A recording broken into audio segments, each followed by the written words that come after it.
예수께서 나무에게 말씀하여 이르시되 이제부터 영원토록 사람이 내게서 열매를 따먹지 못하리라 하시니 제자들이 이를 듣더라. 네. 예루살렘에 들어가니라. 예수께서 성전에 들어가사 성전 안에서 매매하는 자들을 내쫓으시며 돈 바꾸는 자들의 상과 기름이 판 자들의 의뢰를 들어오시며 아무나 물건을 가지고 성전 안으로 지나다님을 허락하지 아니하시고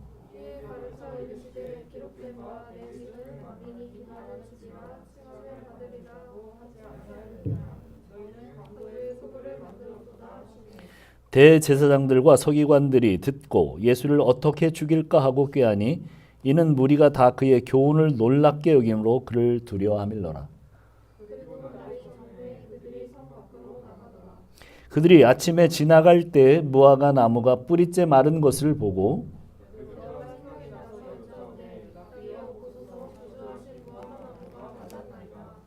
예수께서 그들에게 대답하여 이르시되 하나님을 믿으라.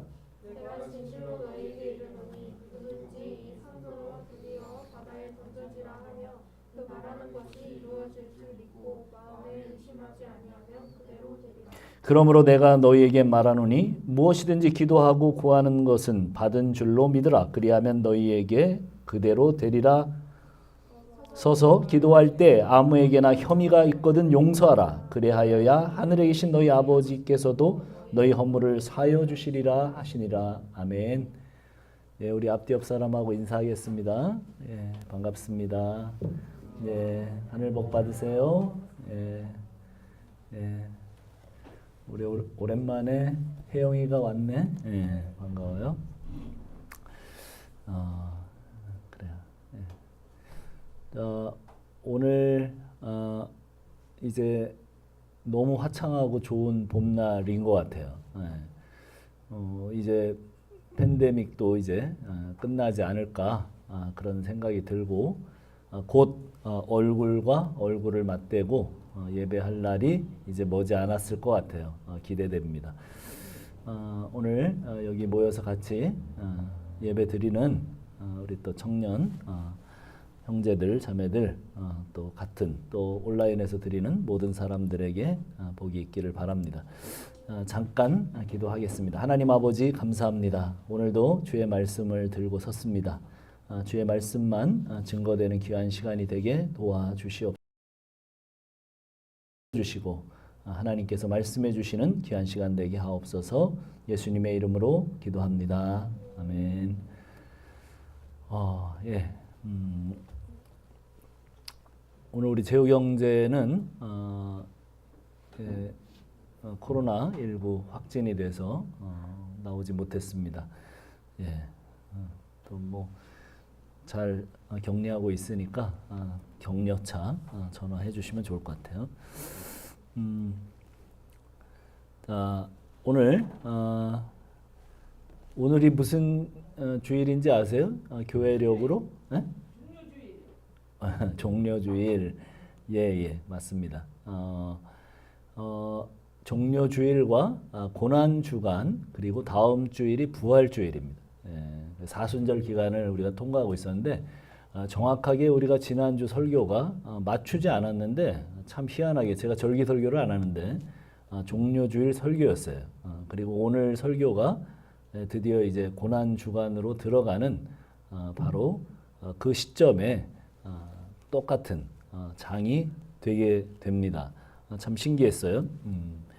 물론 이제 다음 주 부활주일 설교는 아직 닫지 못합니다. 워낙 이 분량이 길어서 그래요. 11장부터가 예수님 나머지 일주일의 생애인데 그 생애 동안 그러니까 11장부터 16장까지 적어도 5장, 3분의 1이 이렇게 기록되어 있어서 일주일간 삶이 그래서 부활절까지는 못 갑니다만은 어쨌든 이렇게 절기로 이렇게 잘 맞아 떨어졌습니다. 자, 지난주 잠깐 기억해 볼까요? 종려주일에 예루살렘에 입성하셔서 많은 사람들이 구원해 달라고 하는 함성들과 함께 종려가지를 흔들고 자기 옷들을 깔아서 메시아 퍼레이드가 벌어졌어요. 많은 사람들은 예수님을 메시아로 생각하면서 자기들을 로마의 압제로부터 구원하실 것이라고 기대했습니다. 지금 우리를 구원해 주소서. 호산나의 뜻이 그런 거죠. 그런데 아무 일도 일어나지 않았어요. 그냥 입성하셨던 예수님은 예루살렘 2km 정도 떨어져 있는 다시 베단이라고 하는 곳에 가셔서 제자들과 함께 거기로 나가셨다가 다음 날 베다니에서 예루살렘으로 들어가는 길에서 한 사건이 벌어지는 이야기가 오늘 우리가 읽은 바로 그 이야기입니다. 그 길가에 서 있던 무화과 나무를 멀리서 보고 시장하셨던 예수님은 먹을 것을 기대하고 가까이 가보니까 열매는 없고 잎사귀만 무성한 것을 보고 그 나무를 저주하셨습니다. 그러자 20절에 보니까 뭐라고 돼 있어요? 그들이 아침에 지나갈 때 무화과 나무가 뿌리째 마른 것을 봤다고 돼 있습니다. 이거 좀 읽어보니까 이상하잖아요. 그렇죠? 그렇게 인자하신 예수님이 식물을 그냥 그렇게 말라주기 이 좀 약간 이해가 되지 않습니다. 그래서 오늘 이야기는 두 가지의 오류로 접근하는 사람들이 많이 있습니다. 한 가지는 주로 믿지 않는 사람들의 그 상식적인 오류입니다. 아무런 잘못도 없는 나무를 열매가 없다고 저주하는 평범한 정도의 사람 정도의 성품도 안 되시는 예수님, 그래서 믿을 수 없다. 이렇게 나가는 본문으로 많은 서구 사회가 먼저 성경을 읽게 됐잖아요. 그래서 그쪽의 지성인들이 그런 성경 읽기를 합니다. 그리고 그런 불신적인 접근은 결국 예수를 믿지 못하는 것으로 많이 사람들을 떠나보내는 본문이기도 해요. 또 한 해석은 제가 청년 시절에 들었던 설교들 가운데 아주 많이 자주 들었던 그런 설교입니다. 그런 오류예요. 제가 청년 때는 목사님들이 주로 대지 설교를 하셨어요. 1, 2, 3, 1, 2, 3 이렇게 나가서 딱 3으로 끝나는 세 대지 아주 기억하기 좋게 그런 대지 설교를 하셨는데 주로 이런 내용이었습니다. 저주를 받지 않으려면 열매를 맺어야 한다. 2. 열매는 주일 예배 성수, 11조, 그리고 헌금, 교회 헌신, 봉사, 선교와 전도다. 3. 열심으로 헌신한 성도는 복과 열매를 가지게 되는데 그것은 천국의 상급이다.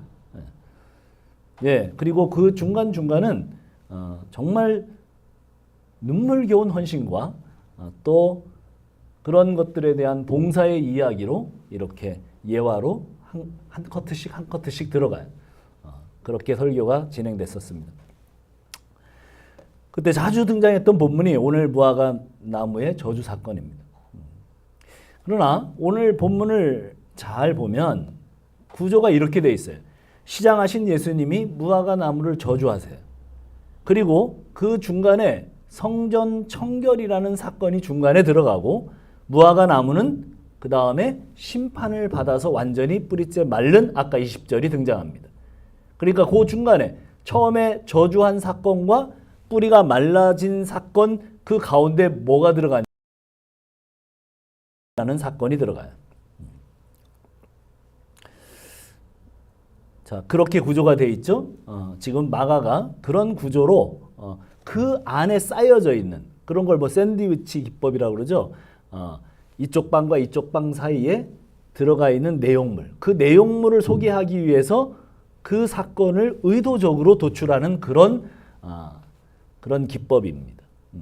그래서 예수님이 하신 행동을 마가가 정확하게 이제 그런 구조로 설명해내고 있는데, 즉 무화과 나무는 사실은 이스라엘이에요. 실제로 구약 성경은 이스라엘을 무화과 나무, 포도나무로 비유를 합니다. 호세아서 9장 10절 한번 찾아볼까요? 한번 누가 찾아서 읽어주세요. 10절.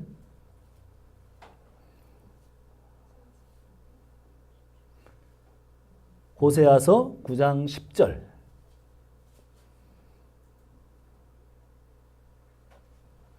옛적에 내가 이스라엘을 만나기를 광야에서 포도를 만남 같이 하였으며 너희 조상들을 보기를 무화과 나무에서 처음 맺힌 첫 열매를 봄같이 하였거늘 그들이 바알 부올에 가서 부끄러운 우상에게 몸을 드림으로 저희가 사랑하는 우상같이 가증하여 졌도다.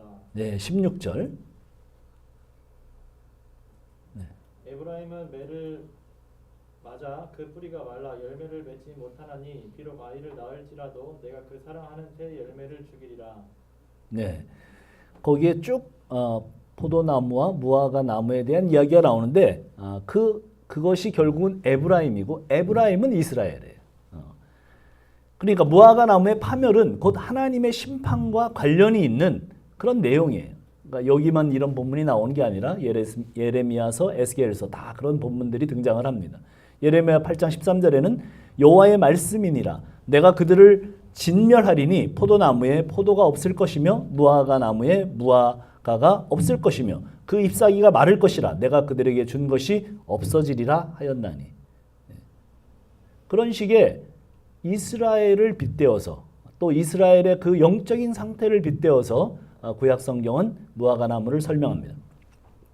오늘 그런 배경을 가지고 예수님이 지금 이스라엘의 영적 상태를 무화과 나무의 상태로 상정하고 그리고 저주하고 심판하신 거예요. 그래서 그 안에 그 샌드위치 속에 그 알맹이가 중요한데 그 알맹이가 뭐였냐면 예수님 당시 이스라엘의 영적 상태가 어떤 것인지를 보여주는 그 성전 청결 사건, 그것이 사실은 그것을 암시하고 지금 무화과 나무 사건을 한 것이죠. 자, 오늘 우리 본문 한번 봅시다. 11장 15절로 17절 같이 한번 읽어봅시다. 시작. 그들이 예루살렘에 들어가니라. 예수께서 성전에 들어가사 성전 안에서 매매하는 자들을 내쫓으시며 돈 바꾸는 자들의 상과 비둘기 파는 자들의 의자를 둘러 엎으시며 아무나 물건을 가지고 성전 안으로 지나다님을 허락하지 아니하시고 이에 가르쳐 이르시되 기록된 바 내 집은 만민의 기도하는 집이라 칭함을 받으리라 하지 아니하였느냐 너희는 강도의 소굴을 만들었도다 하시매. 예수님이 들어가신 예루살렘 성전 경내에는 그 성전 안에 매매하는 자들과 돈 바꾸는 사람들로 가득 찼어요. 뭘 매매해요? 짐승들을 매매하는 거예요. 소, 양, 비둘기 뭐 이런 것들을 매매하는 거죠. 유대인들은 유월절이라는 명절에 성전에 모여서 성전에서 제물을 하나님께 바치며 예배를 드렸어요. 제물은 어린 양으로 통칭되죠. 그런데 그것은 사실은 자기 집에서 기른 소나 양이나 염소나 또 비둘기예요. 그런 가축들이었어요. 소는 제법 사는 형편이 괜찮은 사람들이 가져오고 또 뭐 양은 중간층 사람들 그리고 아주 어려운 사람들, 가난한 사람들은 비둘기는 아주 싸게 통용되던 그런 제물이었습니다. 그렇게 드렸어요. 제사법에 의하면 짐승의 어떤 부분에 흠이나 상처가 나면 하나님께서 받지 않아요. 그래서 제사장들이 그거를 이렇게 골라내요. 그래서 상처 입은 거나 뭐 조금이라도 흠이 있는 것들은 다 걸러내고 온전한 제물을 바치는 것이 율법에 기록되어 있습니다. 그러니 이제 멀리서 오는 짐승들을 몰고 오다 보면 발톱도 빠지고 발가락도 상하고 이렇게 되면 어떻게 돼요? 드릴 수가 없어요. 그러면 집으로 다시 돌아갔다가 오면 절기가 끝나죠. 옛날에는 다 걸어 다녔으니까. 집에 갔다 오면 끝납니다. 여기서 강릉 갔다 오면 끝나죠. 일주일인데 왔다 갔다 하면 끝나요. 그래서 그럴 수도 없어요. 그래서 사실은 율법에서도 그런 사람들을 위해서 그 전에 감람산이라고 하는 그곳에 그 모든 헌물들을 매매하는 장소 시장이 열렸습니다. 그러니까 예루살렘 안쪽이죠. 예루살렘 성 안에 있었어요. 그런데 이제 그게 점점점 어디로 들어갔어요? 예, 성전 안으로 들어가 버렸어요. 쓸까요? 예, 뭐 편리하죠. 뭐 바로 거기서 사가지고 바로 하면 더 편리하니까. 그래서 아마 들어가게 된 거죠. 그런데 사실은 이게 예수님 때 그 가야바 제사장 그 가문에 의해서 사실은 이게 획책이 된 거예요. 자, 왜 그렇게 됐느냐 하면 제사장들이 성전을 관리하잖아요. 그러니까 그 제사장들이 성전을 관리하는데 이쪽 그 이방인의 뜰에 한 개씩 점포를 주는 거예요. 그럼 그 점포를 그냥 주는 게 아니라 경쟁률이 상당했겠죠. 그 요세푸스라고 하는 역사학자, 유대인의 역사학자에 의하면 66년도 기록입니다. 그 AD 66년에 보면 23만 마리 이상의 양이 제사로 바쳐졌대요. 양만. 그러니까 뭐 다른 거 다 합치면 어마어마한 동물들이 바쳐지는 거예요. 근데 그렇게 많은 짐승들을 바치는데 거기에서 그것들을 상한 거 다 골라내고 바꾸려면 어마어마한 수의 상점과 그 양들이 필요했을 거예요. 근데 그것은 들어오려는 사람은 많고 경쟁자들은 많고 거기는 땅이 한정돼 있고 성전 안에는 그러니까 어떻게 되겠습니까? 당연히 제사장들과 뒤에 검은 커넥션이 생기는 거예요. 예. 돈을 받고 거기를 분양해주고 또 파는 얼마의 이익금을 같이 나누고 뭐 이런 일들이 이제 횡행하게 된 겁니다. 자, 환전상은 또 어때요? 환전은 사실은 이스라엘의 남자들의 속전이에요. 성전에 올라가서 남자 20세 되는 사람들 이상은 모두가 속전을 내야 돼요.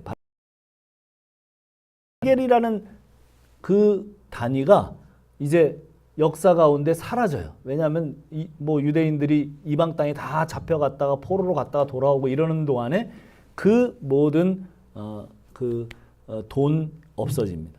그런데 그 당시 통용되던 헬라 돈이나 로마 돈에는 뭐가 그려졌어요?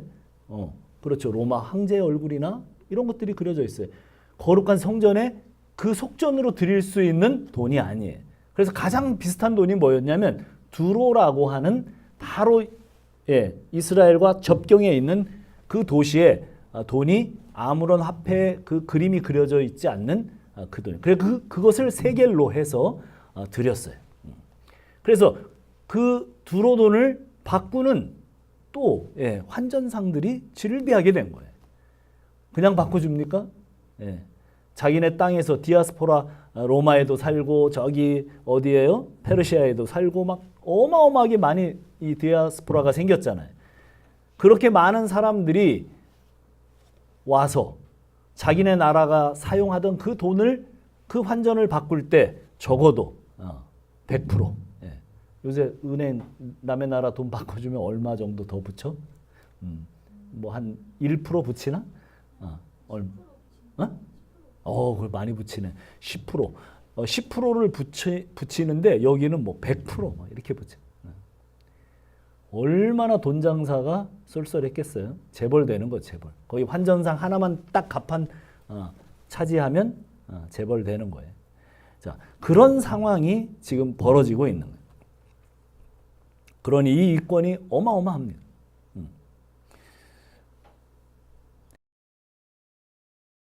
율법 준수와 안식일과 절기를 철저히 지키고 하나님께 드리는 헌물과 헌금을 강조하면서 지금 그 지도자들은 속으로 그런 검은 커넥션과 이권 개입으로 온통 자기들의 욕심을 채우는 그야말로 강도의 소굴이 됐어요. 성소에는 날마다 거룩한 예배가 드려져야 합니다. 그러나 그들의 율법 준수는 흠없는 양과 소를 드리는 율법의 조항이 집에서 가져온 재물에 10일을 걸어서 전부 다 뭐 제사장들이 안 된다 그러면 안 되는 거니까. 그래서 자기들 상인들이 가지고 있는 양과 소를 사게 해서 정말 개이득이죠. 자기들에게 그런 조항으로 바꿔버렸어요. 날마다 불어나는 성전 관리자들과 제사장들의 주머니는 윗돈에 눌려서 아랫돈이 숨을 쉬지 못하는 그런 치부가 이루어지고 있었습니다. 제사장들과 종교 지도자들은 기뻤겠죠. 예, 자기네 주머니로 계속 돈이 지금 계속 불어나고 있어요. 그런데 누구는 기뻐하지 못하셔요? 그렇죠. 하나님은 기뻐하실 수 없는 상태가 되셨어요. 그들은 하나님을 예배하는 자들이 아니라 만몬을 숭배하는 자들입니다. 제가 요즘 초등학교에서 방역 일을 하고 있는데 그 9분이 같이 해요. 9명이. 근데 남자분들은 다 은퇴하시고 한 65세가 다 넘으신 분들인데 뭐 과거에 그들의 직업이 뭐냐면 주로 교장, 교감, 뭐 소방소장, 뭐 파출소장 뭐 이런 사람들이에요. 다 그런 공무원들이 대부분 와서 봉사 겸 또 예, 그렇게 뭐 아르바이트 겸 해서 이제 그 방역을 하고 보를 보면 9명 중 4명이 개신교 신자예요. 꽤 많죠. 확률이 되게 높은데 한 분은 감리교 장로님이시고 한 분은 성결교 권사님 그리고 장로교 집사님 그리고 제가 목사니까 제가 침례교 목사니까 예, 우리나라의 4대 종파가 다 모였어요. 이게 개신교 주로 4대 종파로 얘기하는 그 교파가 다 모였어요. 그리고 이제 카톨릭 1명, 그 다음에 불교 신자 1명, 비종교인 3명 이렇게 이제 종교 분포도가 그렇습니다. 근데 비종교인이신 이 고 선생님이라는 분이 질문을 했어요. 앞에 여기 장로님 권사님 계신데 질문을 했어요. 저는 이제 이렇게 딴 쪽으로 가가지고 쉬는 시간에 주로 이제 묵상을 하고 그러고 있어서 거기 대화에 잘 안 끼는데 그 두 분한테 불신자인 고 선생님이 질문을 했어요. 어떻게 해야 장로가 됩니까? 이렇게 질문을 했어요. 그랬더니 그 여자 성결교 권사님이 탁 받아서 대답을 하셨어요. 예, 일단은 11조를 해야 됩니다. 그리고 헌금도 많이 해야 되고 교회 봉사를 정말 헌신적으로 해야 됩니다. 제가 듣고 있는데 이런 생각이 들었어요. 제가 요새 틈만 있으면 그 고 선생님을 전도하려고 술자리도 같이 가고 내가 지금 막 공을 들이고 있는데 안 그래도 교회는 맨날 가서 돈 얘기만 하고 사업처럼 막 그런다 뭐 이런 얘기를 하시는 분인데 그 권사님이 그런 얘기를 해버리니까 네 그렇죠. 저도 그런 줄 알았습니다. 이렇게 딱 얘기를 하는 거예요. 근데 뭐 권사님 무슨 얘기인지 모르죠. 확신을 하게 됐다 이거지. 안 그래도 교회는 그런 줄 알았는데 정말 교인한테 들어보니까 그런 거잖아요. 이 팬데믹 상황에서 코로나19는 왜 코로나19인 줄 아세요? 2019년에 생겨서 코로나19예요. 그래서 많은 교회들이 그 와중에 처음에 좀 많은 그 기독교 우파 교회들이 대면 예배를 강행했죠. 되게 정부에서 통제함에도 불구하고. 그래서 세상 사람들이 뭐라고 얘기를 했냐면 야, 저 사람들 말이야 헌금 수입 주니까 모여서 헌금하고 막 이렇게 해야지 헌금이 훨씬 더 많이 나오니까 헌금 수입 주니까 교인들을 코로나 상황에서도 예배를 출석하게 했다고 비난을 했어요. 물론 사람들이 생각하는 그런 생각으로 그 교회 지도자들이 예배를 강행한 것은 아닐 거예요. 하지만 외적인 그 종교성의 강조와 예배당으로 집중시키려고 하는 현대 그 신학의 무엇인가 예수님 시대의 성전 종교와 무엇인가 닮아 있는 그런 점은 뭔가 이렇게 일치하고 있어요. 예수님은 이제 그런 성전 안에서 하나의 퍼포먼스를 벌입니다. 상과 의자를 둘러 엎으시고 물건을 가지고 성전 안으로 지나다니는 것을 막으시면서 그렇게 좀 난동을 피우는 그런 일들을 하십니다. 그래서 개역 개정의 이 단락의 제목이 뭐예요? 거기 보니까 뭐라고 돼 있어요?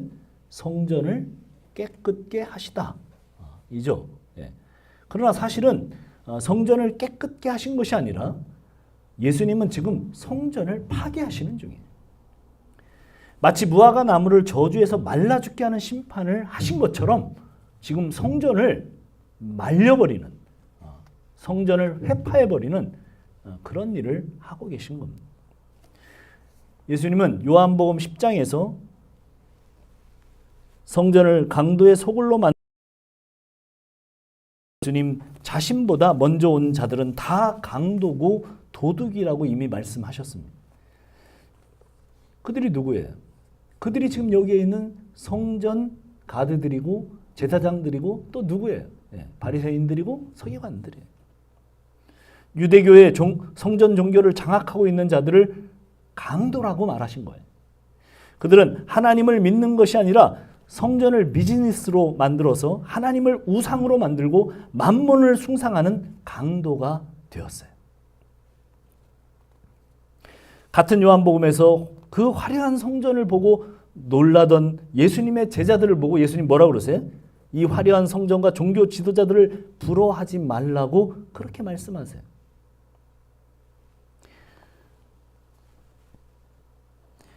이 성전은 사실은 기도의 장소고 만민의 기도의 장소고 죄사함을 받고 하나님의 말씀을 받는 임재의 장소예요.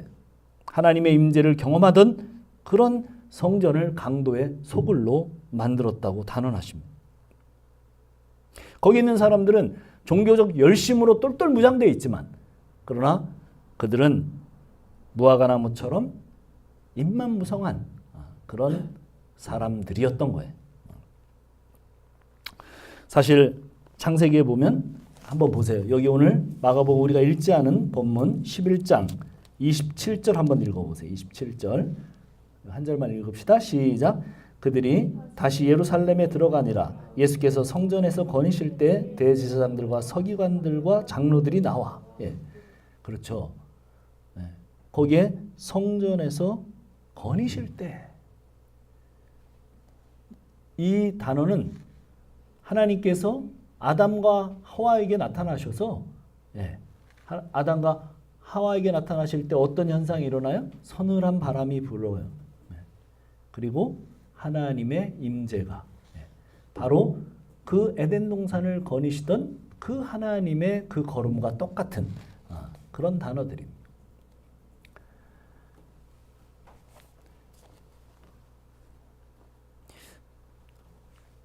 그렇죠. 지금 그 성전의 주인이신 하나님이 거기에 오신 거예요. 그런데 하나님을 섬긴다고 하는 대제사장들은 전혀 그분을 알아보지 못합니다. 그리고 오늘 이야기는 사실은 무엇으로 갑자기 전환이 돼요? 자, 무화과나무 저주하시고 그 다음에 성전이 저주를 받고 회파되고 또 그 다음에 무화과나무가 말라 죽고 그런데 갑자기 무슨 얘기로 바뀌냐면 믿음과 기도의 이야기로 바뀌어요. 참 신기하죠? 한번 보세요. 그 이야기가 갑자기 이튿날 베다니에 나왔을 때 예수께서 시장하신지라 멀리서 잎사귀 있는 13절이에요. 한 무화과나무를 보시고 혹 그 나무에 무엇이 있을까 하여 이렇게 시작을 했잖아요. 그런데 이제 어떻게 됩니까? 베드로가 생각이 나서 여쭈오되 랍비여 보소서 저주하신 무화과나무가 말랐나이다. 이렇게 돼요. 그런데 예수님께서 거기에 대한 대답으로 뭐라고 대답을 하세요? 하나님을 믿으라 이렇게 대답을 하세요. 그리고 거기에 이어서 기도에 대한 이야기가 바로 연결이 됩니다.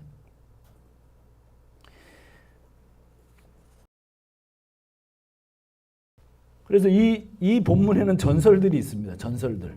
이 본문들을 참 여러 각도에서 해석을 하셨는데 우리 젊을 때 이런 설교를 또 많이 들었어요. 이거는 실제로 있었던 얘기입니다. 봉천동에 그 총신대 사당동 총신대 그 아래쪽으로 내려가서 다시 올라가는 길목에 봉천동 고개들이 여러 개가 있어요. 약간 산처럼 이렇게 되어 있어요. 근데 그 산 뒤에 한 목사님이 목회를 하고 계셨는데 열심히 기도를 했답니다. 이 성경 구절을 붙들고 뭐라고요? 여기 뭐라고 돼 있어요? 누구든지 이 산더러 들려 바다에 던지라고 하면 그 말하는 것이 이루어질 줄 믿고 마음에 의심하지 않으면 그대로 되리라. 그래서 주님 이렇게 말씀하시지 않았습니까? 그러니까 지금 저희 교회 앞에 이렇게 산등성이가 하나 가로막고 있어서 도저히 이게 교회도 어렵고 여러 가지로 이 여기를 좀 확 어떻게 들어서 저 인천 앞바다에 좀 던져주십시오. 이렇게 기도를 했대요. 실제로 매일같이 정말 진실한 믿음으로 기도를 했대요. 이루어졌을까요? 안 이루어졌을까요? 네? 지연아 그렇게 믿음이 없니? 이루어졌으니까 하는 얘기야지. 이루어졌어요.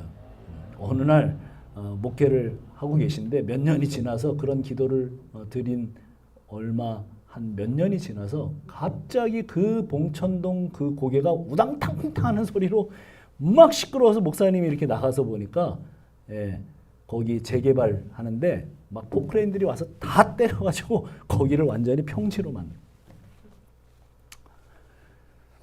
할렐루야. 여기서 아멘 하면 안 됩니다. 낚이신 겁니다. 네. 그런 설교가 그게 실제로 있었고 계속 그렇게 기도하셨던 목사님과 거기 그 동기 목사님들 저보다 약간 연배가 있으신 목사님들인데 그렇게 실제로 설교를 하셨어요. 여기 나와 있는 것처럼 무엇인지 기도하고 구하는 것을 받은 줄로 믿으라. 그러면 너희에게 그대로 된다. 할렐루야. 네. 그래서 사람들이 그렇게 기도하고 정말 불철주야 기도 만능주의와 믿음 만능주의를 생성해냈습니다. 여러분 정말 기도해 보세요.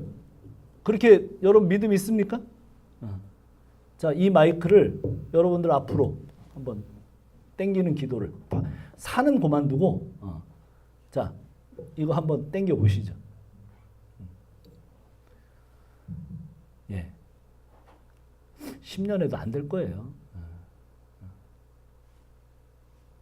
제가 기도해도 안 되고 여러분이 기도해도 안 되고 누가 기도해도 안 됩니다. 그런 기도를 하라는 게 아니죠. 지금 예수님이 그런 기도를 하라는 게 아니에요.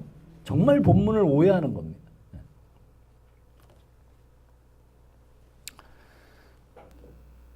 번영의 신학은 이 구절을 네가 정말 마음에 진실로 믿고 기도하면 산이 들려 바다에 빠지게 된다.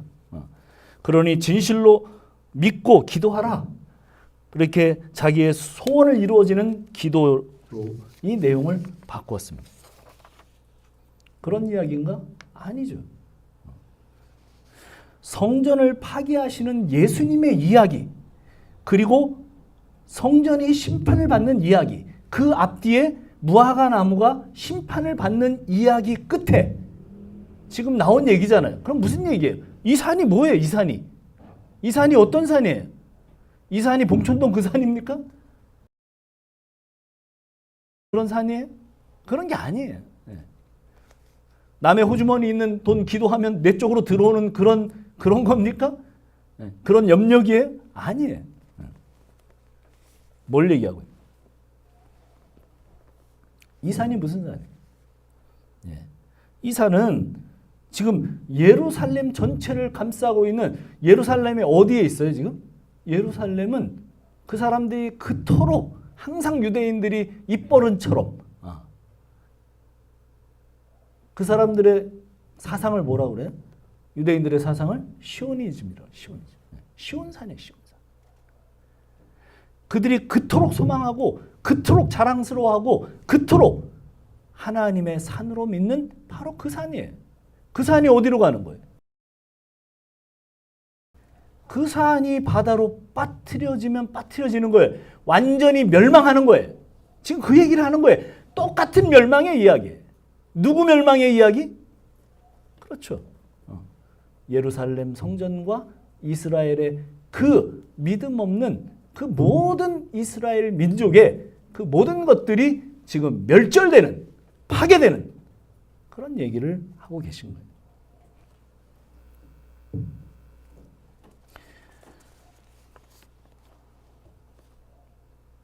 너희는 만민이 기도하는 집을 강도의 소굴로 만들었고 지금 그들의 권력과 부와 이 모든 것들은 너무나 대단해서 조금도 무너질 것 같지 않게 보이지만 그래서 지금 말도 안 되는 것을 예수님이 구하라고 얘기하는 것처럼 이 시온산이 들려서 바다에 빠지는 것, 이거는 불가능 중에 불가능한 그런 일처럼 보이는 것 같지만 너희가 진심으로 하나님을 믿는 믿음을 가지고 그렇게 기도한다면 어떻게 된다는 거? 그런 일이 일어난다는 거. 그래서 지금 이 얘기는 누구한테 하는 거예요? 그 제자들한테 하는 거예요. 예수님의 제자들한테. 그 기도를 의심 없이 정말 하나님을 믿고 기도하면 너희에게 그대로 이루어질 것이다.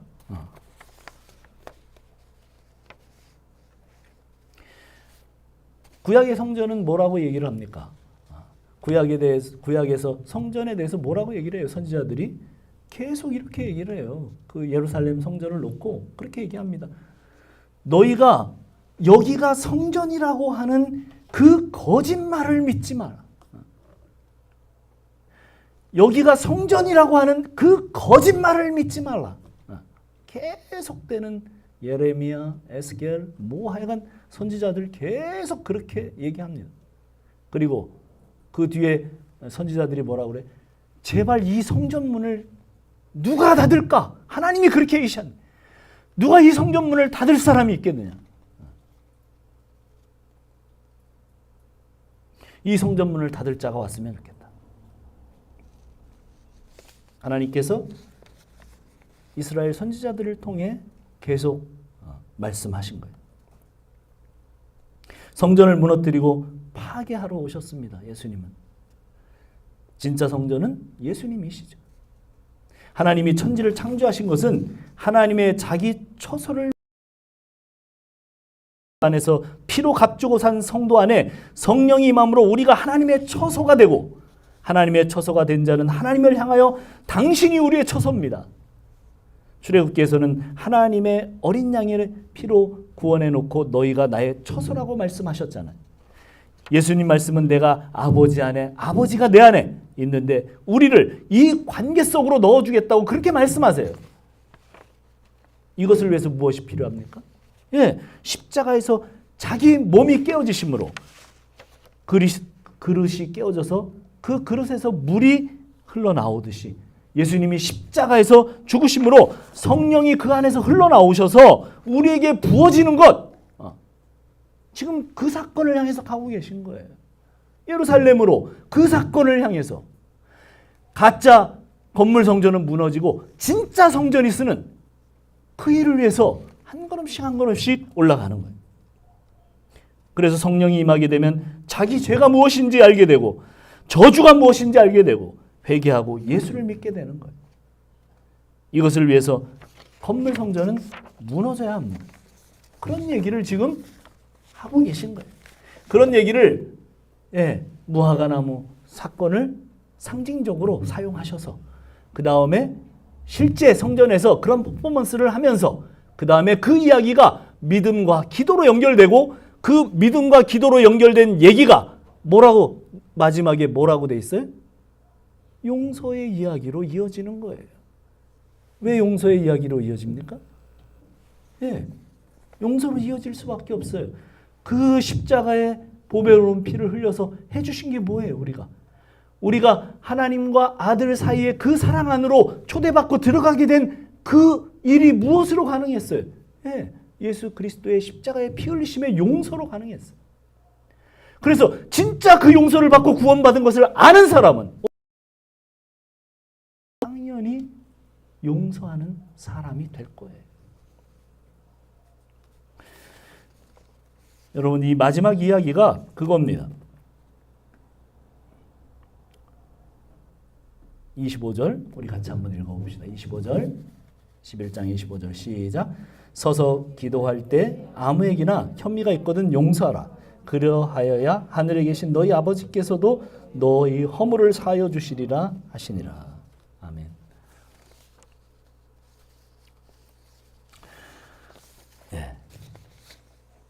그래서 그 용서가 나에게 전이 되는 사건. 그게 예수를 믿는 사건. 여러분, 예수 믿는 사람들은 어때요? 지금 우리가 잘 모이지 않아서 그렇긴 하지만 잘 모여서 같이 말씀을 듣고 나누게 될 때 교회를 처음 와본 사람들이나 새로 온 사람들이 제일 놀라는 게 뭐냐면 그렇게 모여서 소그룹으로 막 얘기를 할 때 불쑥 너무나 자연스럽고 태연하게 뭘 얘기해요? 자기의 수치와 자기의 죄를 얘기한다는 거예요. 여러분, 죄의 그 악랄한 속성이 뭔지 아세요? 죄의 악랄한 속성은 죄를 끝까지 숨기는 거예요. 그 사람 구원받지 못한 사람. 그 사람은 예수님의 용서가 뭔지를 모르는 사람. 예수님의 용서를 진짜 안 사람은 어떻게 되냐면 내 수치가 당연히 뭐예요? 사도 바울의 고백처럼 내 죄가 어떻다고요? 네, 나는 죄인 중에 괴수라고. 악랄하고 가장 악랄한 죄인 중에 괴수라고. 그게 언제 고백한 거예요? 로마서가 언제 쓰여져요? 예, 말년에. 그분 말년에. 빌립보서가 언제 쓰여져요? 그분 말년에. 그렇게 헌신적으로 산 그 사도 바울의 고백이 그거예요. 왜 그래요? 그리고 자기가 뭘 잘못했다는 거에 대해서 스스럼 없이 그렇게 고백할 수 있는 사람이 되잖아요. 왜 그렇습니까? 그는 자기가 어떤 은혜를 받아 어떻게 용서받은 것을 아는 사람이에요. 그리스도인이 뭐예요? 그리스도인은 그런 사람이에요.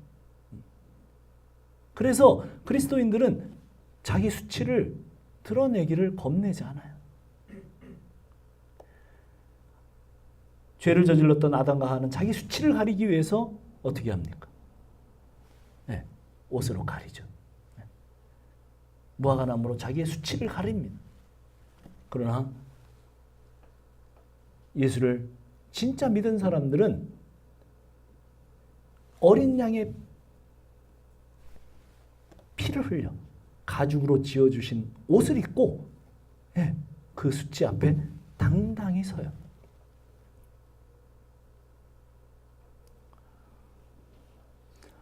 여러분, 오늘 말씀을 들으면서 이 사람들이 그 수치 때문에 어떻게 이야기를 하냐면 이렇게 얘기를 해요. 자, 봅시다.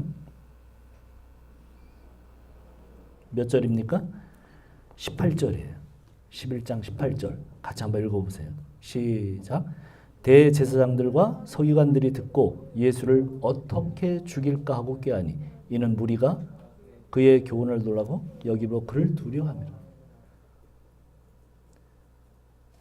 무슨 얘기예요? 그들의 수치는 그들은 겉으로 너무나 대단한 종교 생활을 하고 있었어요. 그들을 흠잡을 수가 없어요. 너무나 완벽하게 예배드리고 그들은 말씀을 지키고 그들은 구제를 하고 선교를 하고 그들은 모든 그 삶에서 어느 누구 하나 지적할 수 없을 정도로 완벽하게 그렇게 종교 생활을 철저하게 해내고 있었어요. 그런데 그 안에는 예수님이 지적했던 것처럼 마치 해골이 뼈가 드글드글한 것처럼 그런 죄악을 담고 있었어요. 예수님이 오시니 그 죄악이 드러나요. 그런데 이들은 어떻게 합니까? 죽여요. 하나님을 살해합니다. 우리가 그런 자들이에요. 우리가. 바리새인과 여기 있는 제사장들이 그런 자들이 아니라 오늘 우리가 그런 자들이에요. 종교로 포장하고 자기의 죄를 숨기고 자기의 모든 것들을 그런 식으로 그래서 그냥 이렇게 적당히 내가 종교생활 잘하면 하나님께서 다 그런 것들을 면책하리라고 생각하고 그것에 더 열심을 내요. 그러나 그 속은 하나님과의 관계는 전혀 허물어져 있는 진짜 주님이 또 우리에게 오신다면 바리새인들과 제사장들에게 했던 그런 얘기 하지 않으실까? 우리는 생각해 봐야 합니다. 이 본문들을 읽으면서 우리가 정말 더 깊이 정말 내가 하나님과의 관계에서 어떤 삶이 벌어지고 있는가? 오늘 그거를 보라고 지금 마가가 이렇게 이런 구조를 통해서 우리에게 하나님 말씀을 전달해 주고 있어요. 여러분 용서하고 사십니까? 여러분 내 수치를 드러내는 용기를, 그게 용기가 아니라 내 삶입니까?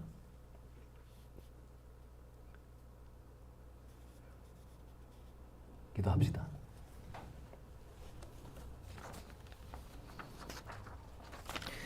우리는 성경을 볼 때 이 사람들 정말 나쁜 사람들이구나 이렇게 생각하기가 쉽습니다.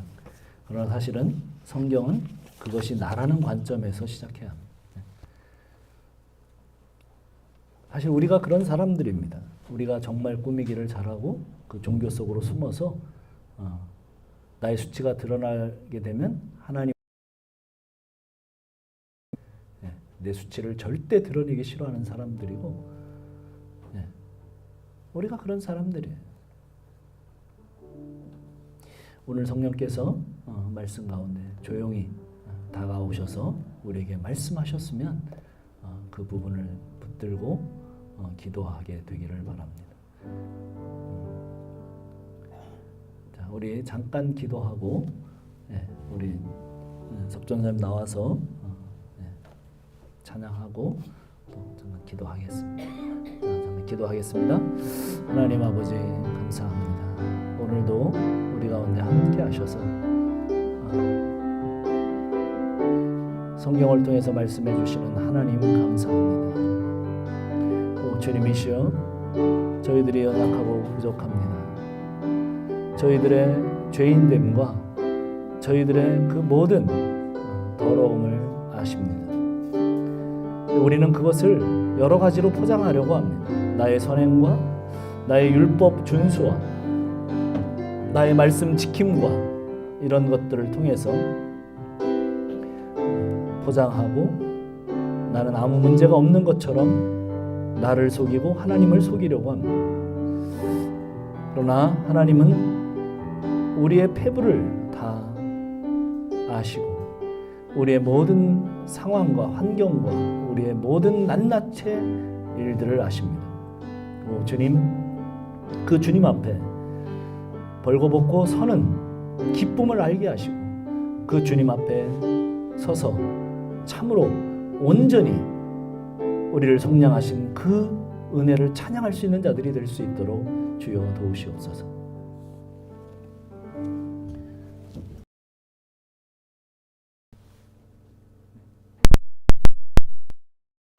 나의 구주 삼고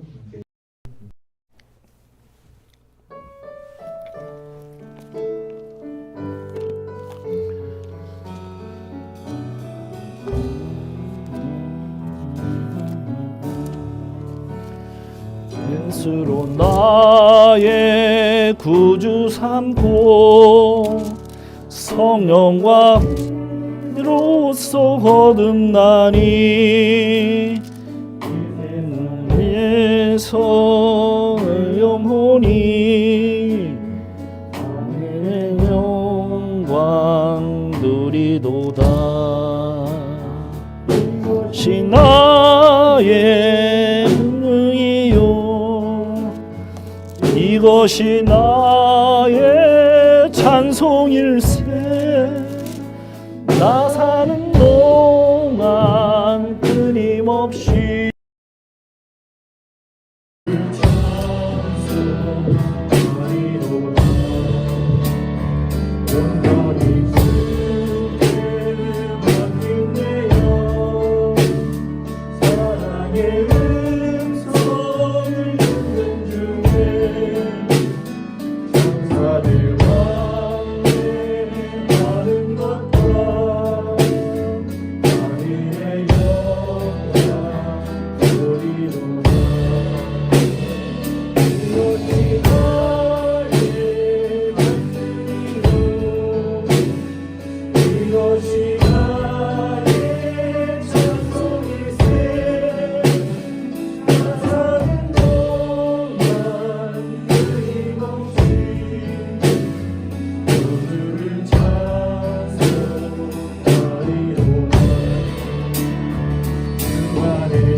사랑하셔서 우리를 성령과 피로 거듭나게 하신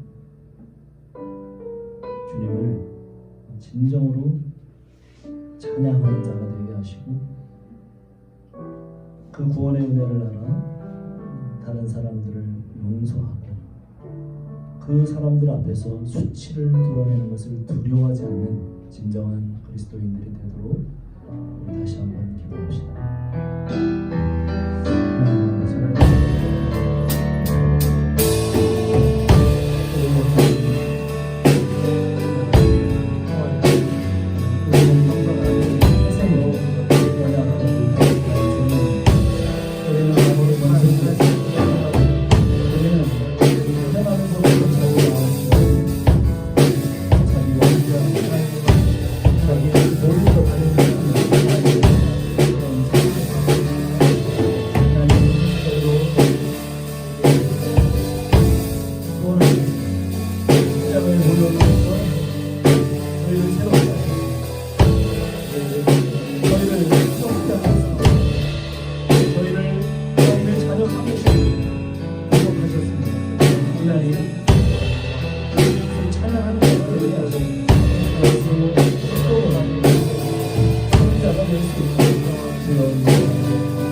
진정으로 주님을 찬양합니다.